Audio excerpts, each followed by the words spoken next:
এরা তো হজ উপযুক্ত, কিন্তু ফানের দোকানদার এই যে মনিহারি একটা দোকান, সাবান বেছে ইত্যাদি, ইট ভেঙে খায়, রিক্সা চালায় খায়, ঠেলা গাড়ি, এরকম গরিব মানুষ ফেরত দেয় কাজ করে। এর আল্লাহ যখন জুম্মার আযান দেওয়া হয়, নবী বলেন আবশিরু, সুসংবাদ শুনিয়া নাও, ইয়া মাশারাল ফুকারা, হে গরিব সম্প্রদায় মানুষেরা, হে গরিব অসহায় মানুষেরা, একটা সুসংবাদ শুনো, শুনো শুনো, একটা সুসংবাদ শুনো। কি সুসংবাদ? কাদ ফারাদাল্লাহু আলাইকুম সালাতাল জুমআ, আল্লাহ জুমার নামাজ ধনী গরিব উভয়ের উপরে ফরজ করছে। ও গরিবদের, তোদের উপরে জুমার নামাজ ফরজ করছে। তোদের জীবনে কোনোদিন হজ করার তো সুযোগ হবে না, টাকা নাই, পয়সা নাই, ঘরের খোরাকেই চলে না। আল্লাহর নবী বলেন একটা গরিব মানুষ ফেডার দায়ে কাজ করে, এরপরে জুমার আযান দেওয়ার পরে ফেডার দায়ে কাজ করে, ইট আর ভাঙে না, রিক্সা চালায় না, ঠেলা গাড়ি পায় না, ফানের দোকান, সার দোকান বন্ধ, এই সব কাজ চালিয়া যখন জুমায় আসে হাজির হয়ে যায়, 2 রাকাত নামাজ পড়িয়া যখন বাইর হয়, আল্লাহর নবী বলেন যে একটা গরিব অসহায় মানুষ জুমার দিন আযান দেওয়ার পর কালকের জুমার কথাই বলে যায়, ও গরিব ভাইয়েরাম, আযান দেওয়ার পর সব কাজগুলি বন্ধ করে যদি 2 রাকাত জুমার নামাজ পড়ো, কাদ ফারাদাল্লাহু আলাইকুম সালাতাল জুমআ ওয়া মান আদ্দা মিনকুম ফাকাদ আদ্দাইতুমুল হাজ্জা, যারাই হজ এই জুমার নামাজ আদায় করবে, আল্লাহ তাকে একটা কবুল হজের সওয়াব তার আমল নামায় দিয়া দিবে। এটা কি সাধারণ? 2 রাকাত 7 লাখ, 2 রাকাত নামাজ পড়লে কয় লাখ টাকার কাম হইতেছে? 6-7 লাখ টাকা। আচ্ছা, জীবনে আমি একবার করছি, আর একবার নেওয়া আছে, আল্লাহ যদি নেওয়ায়, আপনারা বলেন আমিন। 2 বার 4 বার না 5 বার হজ করলেন, আচ্ছা এই 5টা হজ হইল, কিন্তু আপনি গরিব মানুষ, আল্লাহ ধনী করুক, দোয়া করি, হ্যাঁ, এই শ্রীপুর এলাকার মানুষগুলিকে আল্লাহ তাআলা ধনী বানাক, হজের উপযুক্ত বানাক, লাখ লাখ টাকা যাকাত দেওক। ধনীও আর দুষ্না, রাসূল হাদিসে কয়, অনেকে বলে না 100 তালি লাগাও, গরিবের লাগান, কাটতে কুটতে চলে না, এটার নাম ইসলাম না। ইসলাম তো নিরস না,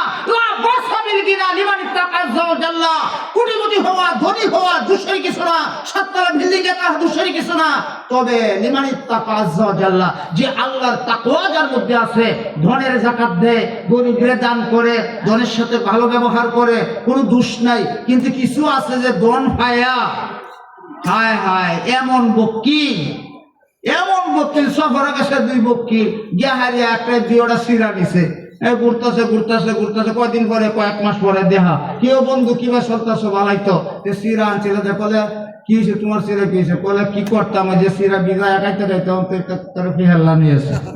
বলে কিটা হাতিটা করছো রে, তুমি সিরা ভিজাই আলছো? বল না ভিজা খাই, কি সিরাটা ভিজা পানি রাখায়, তুমি মনে হচ্ছে আমি সিরা খাই আলছি? সিরা রয়েছে ভিজায় পানি রাখায়। বলে এটা কি বুদ্ধিমানের কাম হইল?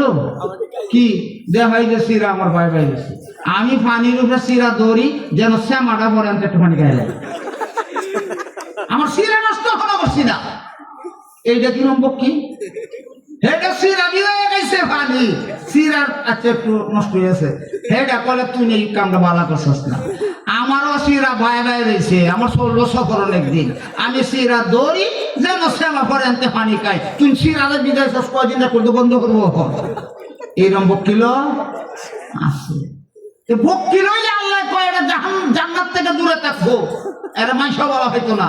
কিন্তু ধনের কোনো দোষ নাই যদি সখী হয়, যেমন এই যে মসজিদ, আল্লাহ আল্লাহ তা কবুল করুক, এই মসজিদের তো একটা ডোনার আছে, দাতা আছে, জায়গা দিচ্ছে, টাকা দিচ্ছে, ঘর করছে, আপনারা দিচ্ছেন, অর্থাৎ কে দিচ্ছেন, কি দিচ্ছেন, কখন দিচ্ছেন, কতটুকু দিচ্ছেন, এই ব্যাখ্যা দিচ্ছি না। এই যে আল্লাহর দেওয়া ধন থেকে যে একটু জায়গা দিল, যে ঘরটা করে দিল, যে একটু সাহায্য করলো, এই যে আপনারা কতক্ষণ আগে দিচ্ছেন না, কারণ তো 10 টাকা হোক দিচ্ছেন, তো এটা হলো ধনের সাথে সদ্ব্যবহার করা। এই ধনের সাথে সদ্ব্যবহার করা, হাদিসের মধ্যে 7 ধরনের মানুষ আরশে ছায়া নিয়ে থাকবো। তোর বলে একটা হলো ডাইন হাতে দান করছে, বাম হাতে কই পাইছে না, এই কামটাই হুজুরে করাইছে, এই যে রুমাল লেগে গেছে, মারহাবা জিন্দাবাদ কো হইছে, এইটার নাম হচ্ছে আসর। আল্লাহ মুশিমাল হোক, কেমন হোক, এই ডাইন হাতে কি খরচ করছে, লা আলা মুশিমাল হোক, হাত বাম হাতে কবর, আমরা বড় হাত দিয়েছেন 100 টাকা দিয়েছেন, এটা হলো পৃথিবীর সবচেয়ে উত্তম দান। আর কিছু লোক আছে 1000 টাকা লোকদের বলে লেখান দিছে রে, লেখান 3 লাখ, 5 লাখ। যে দানের মধ্যে রিয়া আছে, লোভ দেখানো আছে, অহংকার আছে, সরিষা পরিমাণের কাম হইতো। আজ যদি 100টাও দিয়ে তখন হাসরের দিন এটা কাজে লাগবো। কেউ মারহাবাও কইলো না, আব্দুল্লাহ দানটা করলো 500 টাকা দিল ঠিক মারিয়া, জিন্দাবাদও কইলো না, মারহাবাও কইলো না, ইমাম সাহেব জানলো না, এটা কমানো দিল। মনে মনে যদি এরকম দুঃখতা হাতে দান হইতো না। আর যদি এবার ঠিক মারে দিছি আল্লাহর রাস্তায় তোমার খুশি লাই দিছি, এই 500 টাকায় কাল হাসরের জান্নাতে যাওয়ার জন্য আল্লাহ কবুল করে নিতে পারেন। এই জন্য ধনী পাওয়ার মধ্যে কোনো দোষ নাই। তাই ভাইয়েরা, আমি যে কথা বলতেছিলাম, আল্লাহর নবী বিশ্ব নবী মুহাম্মদুর রাসূলুল্লাহ সাল্লাল্লাহু আলাইহি ওয়াসাল্লাম তিনি হাদিসটিকে বলে গিয়েছেন, এই উম্মতের ভিতরে এমন কিছু লোক আছে এদের পেট ভরবে না, এদের পেট ভরবে না যে পর্যন্ত গর্তে না নেওয়া হবে, কবরে না শুইবে। এই জন্য ভাইয়েরা আমার, আপনাদের কাছে আমি অনুরোধ করি, এই যে হাদিসটা বলছি, এই হাদিসের মধ্যে আরেকটা অংশ বলে শেষ করবো আমি। 1টা বাজে, 12টা লাস্ট সময়, একটা তো অনেক সময় হয়ে গেছে। এই হাদিসটা গুরুত্ব দিয়ে শুনে কেউ উঠবেন না, অত্যন্ত গুরুত্বপূর্ণ একটা কথা। আমি সার সংক্ষেপ সামারি সাবস্টেন্স পাস করতেছি, বিশ্লেষণ ব্যাখ্যা দিলে 9টায় উঠলে আরো ব্যাখ্যা বিশ্লেষণ দিতাম, গ্রামীণ অনেক উদাহরণ দিয়ে মাধ্যমে যাইতাম। আমি জ্ঞানী গুণী বুদ্ধিমান সবাই, এই জন্য সংক্ষেপ সার কথাগুলি বলছি। এখন যে কথাটা বলবো ইশারায় সবাই বুঝে দিবেন। আমরা সবাই কি জান্নাতে যেতে চাই? এরকম ব্যক্তি আছে না যে দুধও যেতাম চাই? কেউ না। আর জান্নাত জাহান্নাম যা আছে এটা বিশ্বাস হয় আপনারা? কবরে যা আযাব আর শান্তি এটা বিশ্বাস হয়? কিছু কিছু যুবক শ্রীপুর নাও থাকতে পারে, আমরা বুঝুন মনে কিছু কষ্ট নেই না যে আপনারা একটা ওয়াজ করুন, এটা বুঝতে না কি আপনারা কোন যে কবর গেলে আগুন জ্বলে, বিরাট বিরাট সাপ আইয়ে বুঝুতে বাড়িয়া, এরপরে এত কষ্ট দুজনের বিছনা দেয়।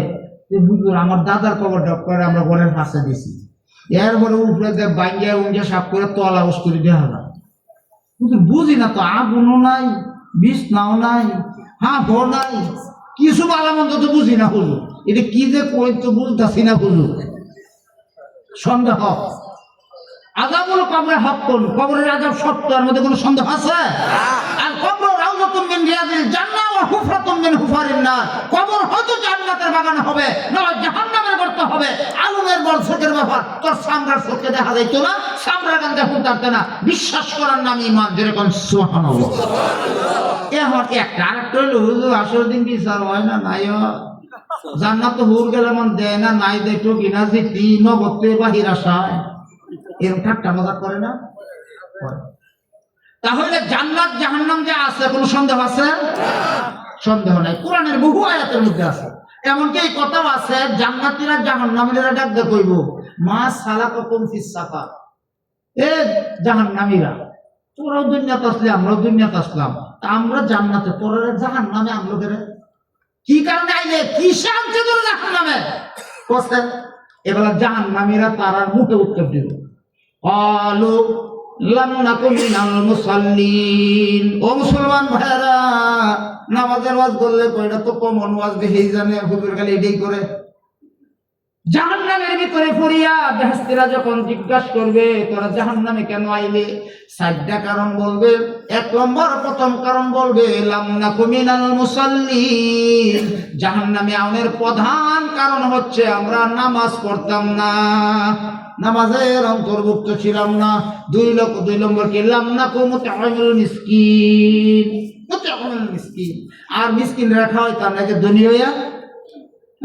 এরপরেও আমরা আরেকটা কথা, কন্যা নাখুদু মাআল খায়দিন, এই এলাকা বলে আমরা খালি ঠাট্টা মজা করতাম, যারা সত্য পথে ন্যায় পথে চলতো এরার খালি দুষ্টুটি ঠাট্টা মজা এটা করতাম, এইটা করতাম। আর কন্যা নুকাযযিবু বিয়াউমিদ্দিন, হাসরের দিন যে বিচার হইব, জাহান্নামে যাওয়ান লাগবো, আল্লাহ বিচার করবো, এটা বিশ্বাসই করতাম না। হাত্তা আতানাল ইয়াকিন, মৃত্যু আয়া বসছে এইটা করতে করতে। সে 4টা কারণের মধ্যে নামাজও পড়ছে না, মিসকিন দেখা হয়েছে না, আর আল্লাহ রাসূল ওই উলামায়ে কেরাম তাফসীর অনেক লম্বা সরা কথা, তারা খালি ঠাট্টা করতাম। আর এই যে হাসরের দিন বিচার হইব এটা বিশ্বাসই করতাম। তাহলে জাহান্নাম আছে বিশ্বাস হয়ে যেত? আরে জাহান্নাম আছে মানে কি আল্লাহ বলতেছেন, ইন্না জাহান্নামা কানাত মিরসাদাল লিত-তাগীনা মাআবাল লাবিসিনা ফিহা আহকাবা লা ইয়াযুকুনা ফিহা বারদান ওয়ালা শারাবা ইল্লা হামিমান ওয়া গাসসাকা জাযাআন বিফাকা। জাহান্নাম উত্তপ্ত রইছে, পুলিশে দেবে আসামি ধরে, জাহান্নামে রইছে, মর আমি তোরে ধরবাম, আমার পেটে খুব খিদা।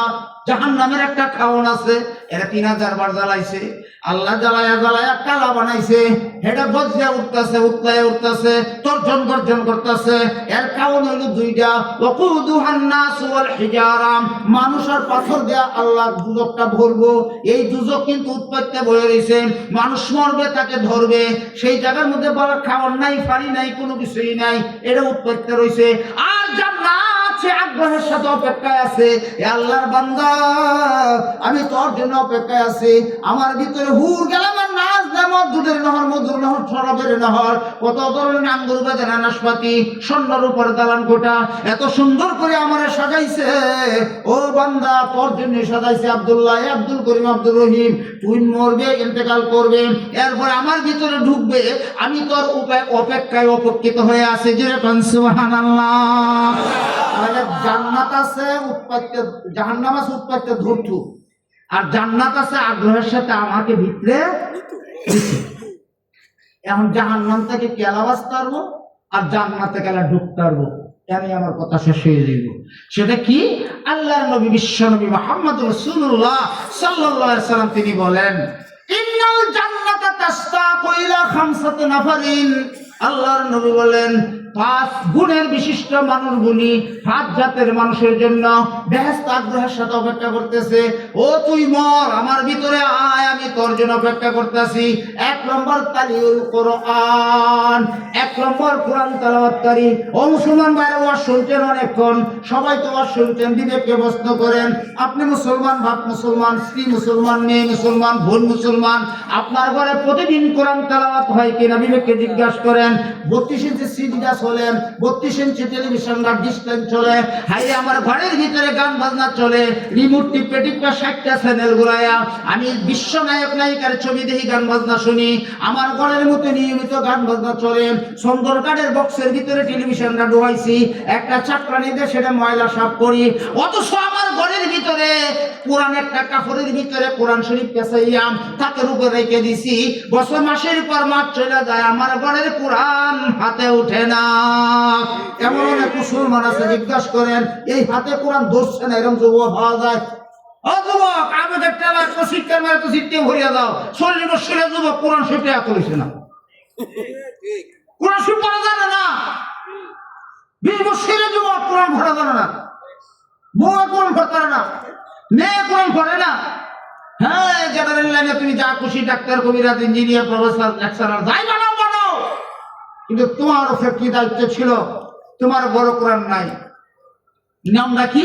রাসূল বলেন তালিউল কোরআন, যে ঘরের ভিতরে স্বামী কোরআন পড়েন, ফজর পড়িয়া স্বামী কোরআন লইছে, বাপে কোরআন লইছে, স্ত্রীও কোরআন ধরছে, এবং কি ছেলেটাও কোরআন হাতে নিছে, মেয়েটাও কোরআন হাতে নিছে, বোনেও কোরআন হাতে নিছে, আপনার ঘরটা একটা সুন্দর ছোট্ট মাদ্রাসা হয়ে গেছে। আপনার ঘরে 10টা সদস্য, 5টা সদস্য আছে, মুসলমান নামের মুসলমান, কামের মুসলমান না, মাথায় টুপি আছে, মুখে দাঁড়িয়ে আছে, মসজিদে আসা যাওয়া করো, ঘরের দিকে তাকাইলে 32 ইঞ্চি টিভি দেখা যায়, তোমার ঘরে তো কোরআনের আওয়াজ শোনা যায় না। মুসলমানের পরিচয় কোরআনের তেলাওয়াত। প্রত্যেকটা ঘরে ঘরে তেলাওয়াত জারি করো, শয়তানরে তারাও। প্রত্যেকটা ঘর শয়তানে দখল করছে, স্লোগান দেয়া আব্বাই থাকবে না, কারণ শয়তানে বাড়ি ঘর দখল করে আলছে। কারণ শয়তানরে তো তুমি তারাও না, তোমার ঘরে কোরআন তেলাওয়াত করো, তোমার ঘরে মেয়ে পড়বো, তুমি পড়বা, বিবি পড়বো, সবাই পড়বো, নির্দেশ দিবা, তুমি একজন গার্জিয়ান, কথা লম্বা হয়ে যায়। আর রাজুলুর আইন ফি আহলিহি ওয়া ওয়ালাদিহি ওয়া হুয়া মাসউলুন আন রাইয়াতিহি। আপনার বেড়া মানুষ, আপনার স্বামী, আপনার অভিভাবক, আপনার পিতা, আপনার একজন অভিভাবক, জিজ্ঞাসা করা হবে বউর হক আদায় করছো কিনা, মেয়ের দাও, ছেলের দাও ইত্যাদি আদায় করছো কিনা। কিভাবে করবা? তুমি অর্ডার দেবো, আমার বিবি ফজরের নামাজ পড়বা, ফজরের কোরআনটা হাতে লইবা, কামতে একটা এত একটা সূরাও না হইলে যতানি খুশি ততানি পড়বা। এরপরে চুলার আগুন তুলবা, তুমি চুলার কাছে যাইবা, পাক শাক করবা, হাঁস মুরগি রাখবা, দুনিয়ার কাজ করবা, কাপড় চোপড় বিছনা গুছাইবা। কোরআন শরীফ হাতে না নিয়ে হাতে দুনিয়ার কাজ ধরতে পারবা না। এটা ছিল তোমার কাজ। কখন হ্যাঁ যাও নামাজ পড়ছে, বৌমারটা কে ঘুমাইছে, আর ধরে রেখে ডাকে 8টার সময়, ও জমিলার মা উঠো, নাস্তা দাও, আমার খিদা লাগে। তোরা নাস্তা দেওয়ালে ডাক দিছস, তুই তো জান্নাতের কাজ করে গেলি, তোর বউদের জাহান্নামের লাকড়ি ফুটতে রইছে, আদর করে ডাকস নাস্তা খাইতে, এটার মুখটার মধ্যে এক কলসি পানি রেখে দে, যে আমার কোনো দরকার আমার সরল লাগবো, নাহলে তোর হাতের খাইতাম না। তুই বেনামাজি, তোর হাতের খাইলে আমার বউদের দাম নাই। এই শাসন তোমার করতে হবে। আর রজালু রাইল ফি আহলি ওয়ালাদিহি, তুমি একজন অভিভাবক, তুমি একজন রাখাল, বউরা আদর করলা, হক আদায় করলা না। মেয়েরা বড় হইছে, কত আদর করে কলেজে ইউনিভার্সিটিতে পড়াও, অথচ মেয়ের হাতে কোরআন নাই, ছেলের হাতে কোরআন নাই, বিবির হাতে কোরআন নাই, তোমার হাতে কোরআন নাই। রাসূল বলেছেন যত নফল বন্দেগী আছে সব বন্দেগীর মধ্যে আফদালুল ইবাদাতে তেলাওয়াতুল কোরআন। ভাইরা আমার, যত ইবাদতই করেন ঘরের মধ্যে কোরআন শরীফ তেলাওয়াত করা সবচেয়ে উত্তম জিকির। জোরে বল সুবহানাল্লাহ। ব্যাখ্যা লম্বা করছি না, শেষ করছি। এক হলো কোরআন শরীফ তেলাওয়াত। দেখুন না, যারা গার্মেন্টসে, সোয়েটারে, বিভিন্ন জায়গায় চাকরি বাকরি ইত্যাদি আপনার ব্যবসা বাণিজ্য করেন, আমরা বিবেককে প্রশ্ন করেন যে গত রমজানে যে কোরআন শরীফ শুইছিলাম, এরপর আর কোরআন শরীফ মেলায় দেখছি, আর কিছু যুবক আছে আর জীবনে কোরআন শরীফ হাতে নিয়েছে। যে মানুষটার হাতে কোরআন উঠে নাই, এর মতো হতভাগা, এর মতো বদনসিব পৃথিবীতে আর কেউ হতে পারে না। লাইসা ফি জাওফি শাইউম মিনাল কোরআন কাল বাইতিল ফারিদ, যার ভিতরে কোরআন নাই এটা মাটির ভুত্তার ছেড়ে করা, এর নামাজও নাই, কিচ্ছুই নাই, কোরআনই পড়তে পারি না। 2 নম্বর হাফিজুল লিসান। রাসূল কয় জান্নাতে যেতে চাও, জান্নাত তোমার লাগবে অপেক্ষায়। 2 নম্বর গুণ হইল তোমার জিহ্বাটা সামলাও, জবানটা সামলাও, বুঝা শুনে কথা কও, হিসাব করে কথা কই। সাবধান, এই জবানে যাতে কুফরি কথা নাই, শিরকি কথা নাই, জবানে যেন মা বাপরে গালি না দাও, এই জবান দ্বারা যেন মিথ্যা না খাও, জবান দ্বারা যেন গীবত না গাও, এই জবানে যেন হিরোইন না খাও, ইয়াবা না খাও, গাঁজা না খাও, মদ না খাও, তুমি যেন কুফরি কথা না বলো। মা রে বুড়িয়া বেডি, বাপেরে বুড়িয়া বেডা ইত্যাদি ইত্যাদি মুরব্বী আলেমের মনে কষ্ট দেওয়া, জবানকে হেফাজত করো। হাফিজুল লিসান, এই জবানটা। একদিন এক সাহাবী কয় রাসূলকে, রাসূলুল্লাহ মা কাফুমা তাকাফু আলাইয়া রাসূলুল্লাহ, হুজুর দুনিয়াতে আমার শত্রু কেন? আমরা একটু কই ভাই, এটা আমরা কই না, এই এলাকাটা আমার শত্রু গেলা, জানে তো বাবা, কোন দিন কোন টাকার মেরে কই ফেলাইয়া দেয়। শত্রু ছিল কিন্তু দরকার, বন্ধু ছিল, শত্রু ছিল। সাহাবীকে রাসূলরে কয়, এই আমার শত্রু কেলা হুজুর কই ভাই? আল্লাহর নবী, বিশ্ব নবী কালা ফাখানা লিসানিহি, আল্লাহর নবী তার জবান মুবারকের টান দিয়ে ধরলেন, ধইরা বলতেছে সাহাবী রে, এই যে তোমার মুখের জিহ্বা, এই জিহ্বা হইল তোমার বড় দুশমন, জিহ্বা হইল তোমার বড় শত্রু। জিহ্বার কারণে দুনিয়ার রক্তপাত, কাটাকাটি, মারামারি, হানাহানি, যত হিংসা বিদ্বেষ যত আছে সব কিছু জিহ্বার কারণে হয়। হয় কি হয় না? এন কথা তিলা বোখারি জিহ্বার কারণে। একটা কথা বেজাল করলে আরে আপন তো দূরে যায়, আর জিহ্বার কারণে শত্রু বন্ধু হয়। আরে আপনার বড় কেউ যদি বেজাল একটা কইয়া যায়, জিহ্বাটা শুরু হইতারে, আমরা বউ হাজার অন্যায় করছি, মাফ করতে পারেন, গিয়া যদি ধীরে একটা কথা কইলেন খালি, মেয়েরা যে জিনিসটা সহ্য করতে পারে না, তুই তো খারাপ, তোর মাও খারাপ, তোর নানিও খারাপ, তোর গোষ্ঠীটাই খারাপ, তোরা গোষ্ঠী খারাপ। কইসুন তো জিহ্বা দেয়া দেখতে কইবা আমার বাইরিয়া সাতটা এলফান, কাউকে মাথাটা ফাড়া এলফান, কিন্তু এই সমস্ত কথা এগুলো প্রতিদিন যদি হৌরির দুষ কই দেখতে না, সব দোষ, সব কষ্ট সহ্য করতে পারবো, কিন্তু মা বাপ তুললে গালি দিলে কোনো নারী সহ্য করতে, মহিলারা 2টা জিনিস সহ্য করতে পারে না। একটা হইলো তার বাপ মা তুললে গালি দেওয়া, 2 নম্বর হইলো তার সামনে আর এক মেয়ে ফিডিস ফিডিস করা। সহ্য এইটা করতে পারে, এইভাবে কেউ জায়গা দিতে রাজি না। আজ তো বাংলাদেশে পরকিয়া হাইরে 2টা 3টা ফের ফলায় উভয়টা ইচ্ছা করে, স্বামী স্ত্রীর মিল নাই, কেন বাপে ভূতে মিল নাই, ভাইয়ে ভাইয়ে মিল নাই।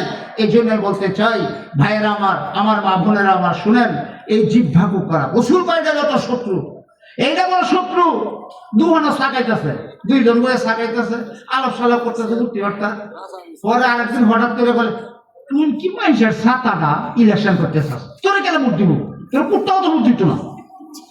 তুই কি কইছস? তোর মতো লোকে আমার এই কথা কইতারা? তোর অত বড় সাহস, দুঃসাহস? বলো কি হয়ে গেছি? এমনি সাত ফালায় তো এই পাইছে কয়েকটা, পরে লাগছে যাতায়াতি বেহা ফেরে কিছে কিছে দেখতেছে মিললে মিশে সাকাইতাছ তো যাতায়াতি লাগবে দিয়া। আচ্ছা এই যাতায়াতের মূল কারণটা কি? জিব্বা না? কেন যাতায়াতি করেন? পরে ভাই সাহেব কি করতাম কইছে কি আমার শুনছো? এর মতো বেটা আমার এই কথাটা কইতো কইছে জিব্বা দেয়া হয়ে গেছে মাই হয়েছে কি? আজ পৃথিবী জুড়ে নেতায় নেতায়, ভাই ভাইয়ে, স্বামী স্ত্রী, বাপে বুতে প্রতিবেশী, বন্ধু বন্ধুর সাথে সব কিছুর ভিতরে অমিল ঝগড়া ফাসাদের একমাত্র কারণ হইল আপনার আমার জিব্বা। কথা ঠিক না বেঠি? গুবার শত্রু নাই, জিব্বা ঠিক মতো চললে সব। এই জন্য নবী হাদিস দিছে মাই আজমানলি মা বাইনা লিহিয়াইহি ওয়া মা বাইনা রিজলাইহি আজমান লাহুল জান্নাহ। জোরে কোন সুবহানাল্লাহ। সহজ কথা, রাসূল কয় দুই চুলের মাঝে জিব্বাটা, দুই চুলের সিফাতে জিব্বাটা, আর দুই উরুর মাঝখানে যে সিফাটা, দুই উরুর মাঝের জায়গা লজ্জাস্থান, দুই চুলের মাঝের জায়গা জবান। দুইটা জিনিস যার পবিত্র থাকবো, হেফাজত করবো, জামিন থাকবো, জবান নষ্ট হইতে দিব না, মিথ্যা কইব না, শিরকি কইব না, কুফরি কথা কইব না, ইবা হেরোইন গাঁজা মদ খাইব না, মা বাপকে গালি দিব না, আলেমকে কটু কথা বলবো না, ভাইয়ের গালি দিব না। আর লজ্জাস্থান হালাল বিবি ছাড়া, হালাল স্বামী ছাড়া কোথাও ব্যবহার করব না। শুধু লজ্জাস্থান আর জবান দুইটার কারণে পৃথিবী জুড়ে কাটাকাটি, মারামারি, যত ধরনের অঘটন সবটার মূলে হইল দুইটা। সবটার মূলে কি? দুইটা। নিঃশ্বাস কিন্তু এই দুইটা। মুখটাতে হইলে কয় আর সেই ড্রাইভারে বাস্তবায়ন করে। এই দুইটা জিনিস রাসূল বলেন যে জামিন হইবা, মুখও ঠিক, লজ্জাস্থানও ঠিক। আমি রাসূল বলতেছি আজমাল্লাহুল জান্নাহ, আমি রাসূল তোরে বেহেশতে নেওয়ার জন্য জামিন হয়ে যাইব। জোরে কোন সুবহানাল্লাহ। যুবক ভাইয়েরা একটা সুন্দর কথা মনে রাখবা, তোমার মুখের জবান, তোমার দেহের লজ্জাস্থান, এই দুইটা স্থান যদি পবিত্র থাকে কিভাবে রাখবা? তোমার জ্ঞান বুদ্ধি আছে। হালাল বউ ছাড়া এই মোবাইল টাইনা টাইনা সেমা দেখতে দেখতে নোহালির ফেরি পাইতে না, আর তুমি বলছিল যাইব না। বিদেশের মহিলারা বলে বাংলাদেশ হয়ে হায় হায় রে ভিডিও কলের মাধ্যমে এই অ্যান্ড্রয়েড টাচ মোবাইলের দ্বারা যে অঘটন, দুর্ঘটনা, চরিত্র বিধ্বংসী অর্থাৎ পরকীয়া বলেন, অবৈধ প্রেম বলেন, যেটার অধিকাংশ কারণ সহায়ক হচ্ছে রিক্সাওয়ালা, ঠেলা গাড়ি বা কষ্ট করিয়া 20,000 টাকা মোবাইল কিনে রেছে আদর মেয়ে ছেলে। আমরা এক ছেলে, একটা ছেলে, বাপ কাম হয়ে খায়, আব্বা মোবাইল যদি না ধরবো একটু জায়গা হাই রে বাপে কলে একটা ফুটে যদি জায়গা বাতি গেলা জ্বালাইব, বাজান যাস না, কত মোবাইল দিব আমার। কি করবো? ঋণ ভিন করিয়া কষ্ট করিয়া মোবাইল একটা দিছে।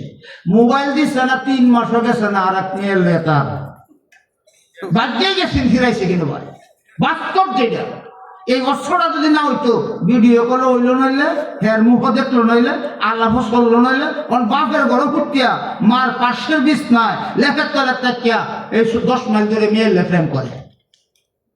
এটা কেন হয়? অযুবক ভাই মন খারাপ করো না, সাবধান সাবধান বলে দেই। আজকে আমাদের কাছে বিষের বোতল, বিষের মতো ছুরি আমাদের হাতে আজকে উড়াইয়া দিচ্ছে ছেলে মেয়েদেরকে। এরা আজকে চরিত্রের উপরে এমন ভাবে এরা কলঙ্কিত করছে এটার কারণে। এই জন্য বলতে চাই, পাশে বসে অন্যায়টা করবো, করো না। জবান আর লজ্জাস্থান দুইটা যদি পবিত্র থাকে, জামিন খাও, আল্লাহর নবী জান্নাতে নেওয়ার জামিন হবে। 3 নম্বর, ওয়ামুতিমুল জিয়ান, ক্ষুধার্ত যারা এদেরকে খাদ্য দাও। লম্বা কথা অনেক। অমুফসিল ওরিয়ান, উলঙ্গরে কাপড় দাও। তুমি কোটিপতি, তুমি টাকার পাহাড়, তোমার কিছু গরিব অসহায় দুঃখী মানুষের পাশে দাঁড়াও। তোমার টাকা আছে, বস্ত্রহীনরে বস্ত্র দাও, ক্ষুধার্তরে খাদ্য দাও, এদের সাহায্য করো। আর একটা কাজ করবা, নবীর আশেক, নবীর প্রেমিক, নবীর ইত্যাদি করে অনেক কিছু তুমি কো আবেগের টেলায়, রাসূল কয় মান সাল্লা আলা হাবিবির রহমান, সদা সর্বদাই নবীর উপরে যারা দুরূদ পড়ে, দুরূদ বহু ধরনের আছে, দুরূদের জাতাজাতি ঝগড়া ফাসাদ একতলাপ তো আছে, আমি এদিকে যেতে চাই না। যে দুরূদটাই সহজ হয়, শয়নে স্বপনে চলায় ফেরায় উঠায় বসায় দোয়ার আগে ইবাদতের পরে আজানের পরে বিভিন্ন জায়গায় যেখানে সুন্নাত তরিকায় আপনি নবীর উপরে সাল্লাল্লাহু আলাইহি ওয়াসাল্লাম সাল্লাল্লাহু আলাইহি ওয়াসাল্লাম সাল্লাল্লাহু আলাইহি ওয়াসাল্লাম, আল্লাহর নবী বলেন দুরূদ বহু জাতের আছে। আল্লাহুম্মা সাল্লি আলা মুহাম্মাদিন নাবিয়্যিল উম্মি ওয়া আলিহি ওয়া সাহবিহি ওয়া বারিক ওয়া সাল্লিম, আল্লাহুম্মা সাল্লি আলা সাইয়্যিদিনা মাওলানা মুহাম্মদ ওয়া আলা আলিহি ওয়া সাহবিহি আজমাইন। এইভাবে দুরূদ পড়ো, দুরূদ ইব্রাহিম পড়ো, নবীর উপরে দুরূদ পড়ো, নবীর উপরে দুরূদ পড়ো। কারণ মান সাল্লা আলাইয়া ওয়াহদাতান সাল্লাল্লাহু আলাইহি আশরা, যে ব্যক্তি আল্লাহর নবীর উপরে একবার মহব্বতের দুরূদ পড়বে আল্লাহ তার উপরে 10টা রহমত নাজিল করবে। জোরে কোন সুবহানাল্লাহ। শেষ কথা, 1 নম্বর আমরা কোরআন তেলাওয়াত করব, রাজি আছি না? যদি ও যুবক তুমি তেলাওয়াত না জানো, ইমাম সাহেবের কাছে আনালে নাক মাদ্রাসায় গিয়া, আনালে লজ্জা শরম বাঞ্জের নুরানি মাদ্রাসাত গিয়া এই কারি সাহেবের কাছে দৌড়িয়া কোরআন শরীফটা তোমার জীবনের সবচেয়ে ব্যর্থতা হলো মুসলমানের কোলে জন্ম নিয়ে তুমি কোরআন শরীফ পড়তে পারো না। তুমি BA pass, MA pass, master, doctor, কবিরাজ, ইঞ্জিনিয়ার, তুমি কোরআন পড়তে পারো না। তোমার মতো হতভাগা আর কেউ নাই। কাজে কোরআন যারা পারি না, কোরআন আমরা শিখবো, যারা পারি প্রতিনিয়ত বাড়িতে পড়বো। 2 নম্বর, আমার জবানকে আমি হেফাজত করবো। মার মনে কষ্ট দিব না, আব্বাকে কষ্ট দিব না, প্রতিবেশীকে কষ্ট দিব না, আলেম ওলামার বদনামার গাইব না, মিথ্যা গীবত চুগলি এগুলি করবো না। আর হারাম জিনিস এবা হিরিন গাঁজা কলকি ইত্যা মারবো না। 3 নম্বর, আমি ক্ষুধার চোরে খাদ্য দিব, বস্ত্রহীনরে বস্ত্র দিব, অন্নহীনকে অন্ন দিব, আর নবীর উপরে মহব্বতের দুরূদ করবো। সবাই পড়তে রাজি আছে কিনা?